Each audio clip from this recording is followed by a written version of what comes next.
we are under threat from the effects of invisible, microscopic, opportunistic pathogens.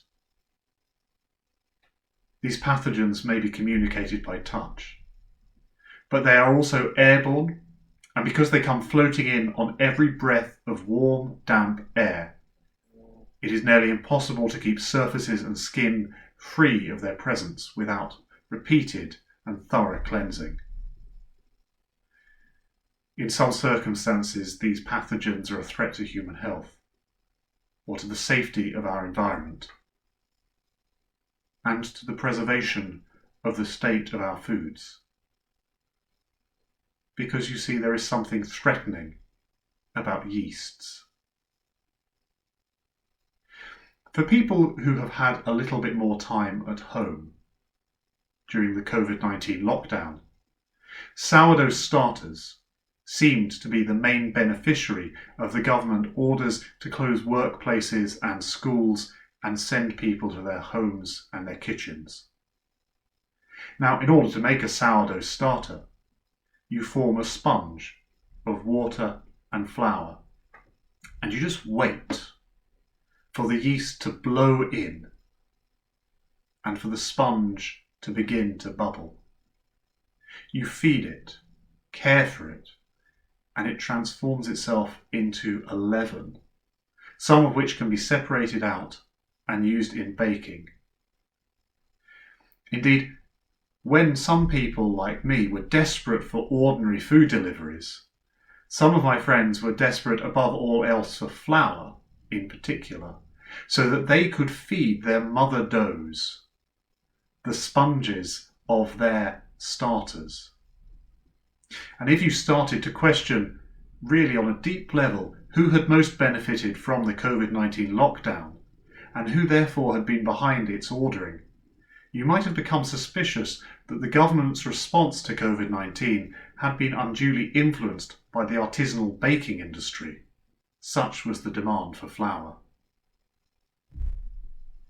But when Jesus Christ says that the kingdom of heaven is like yeast, that a woman took and mixed in with 3 measures of flour until all of it was leavened, he's not offering us a parable about social isolation. And he's not talking about the kind of bread which we might associate with a process that's now something time-consuming, ceremonious, frankly a little bit of a treat, and to be kept for special occasions, maybe to be served up covered in smashed avocado on a Sunday morning brunch. He's not talking about sourdough as something that's elitist.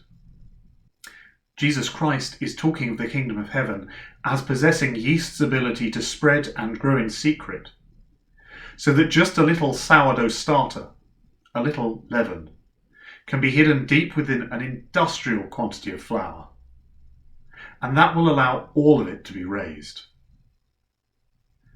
Yeast gives rise to an everyday food for many people. For the 3 measures of flour that he talks about could make bread to feed about 150 people. Bread that would carry a deep flavour. The leaven's wild yeast and lactobacillus bacteria gives rise to a kind of depth of flavour that you don't find in mighty white. But bread that would also be gritty around the edges and dirtied with ash from the oven, and an everyday staple nourishment for working men and women. Jesus Christ is also talking about the wildness and the pervasiveness of yeast. There's an association between the kingdom of heaven and that quality.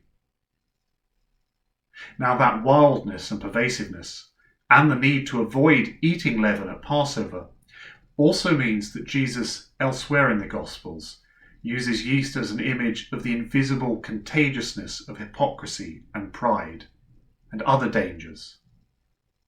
And in his letters, Paul warns that the dangers of pride and malice can spread within a Christian community just like leaven.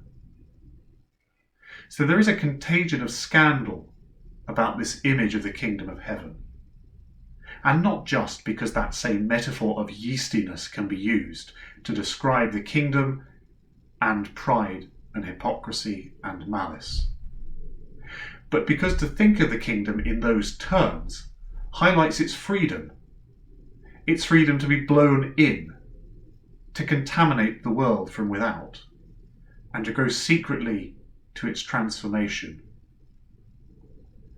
The scandalous gist at the heart of the kingdom of heaven is the life of Jesus Christ himself.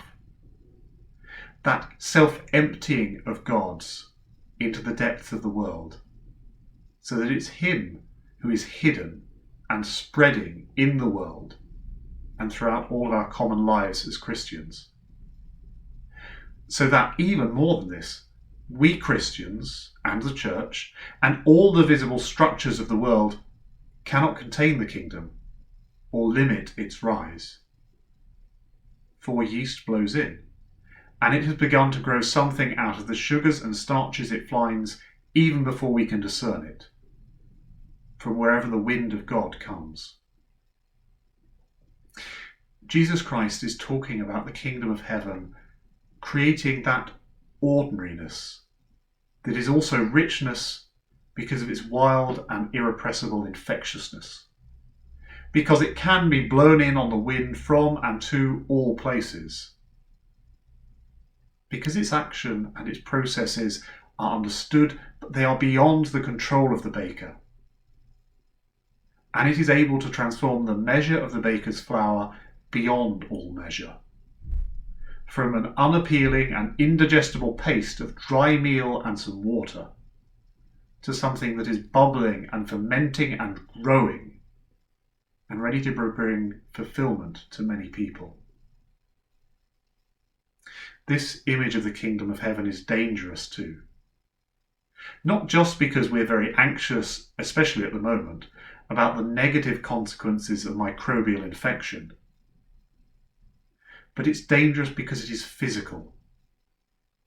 And in transforming flour into real food for the many that must be baked and then broken and shared all together in order to be appreciated and to nourish the crowds who are really hungry with that which really satisfies their needs and removes the causes of their hunger, it is offering them a nourishment that is more than platitudinous, more than parabolic. It's offering them a nourishment that is dangerously real.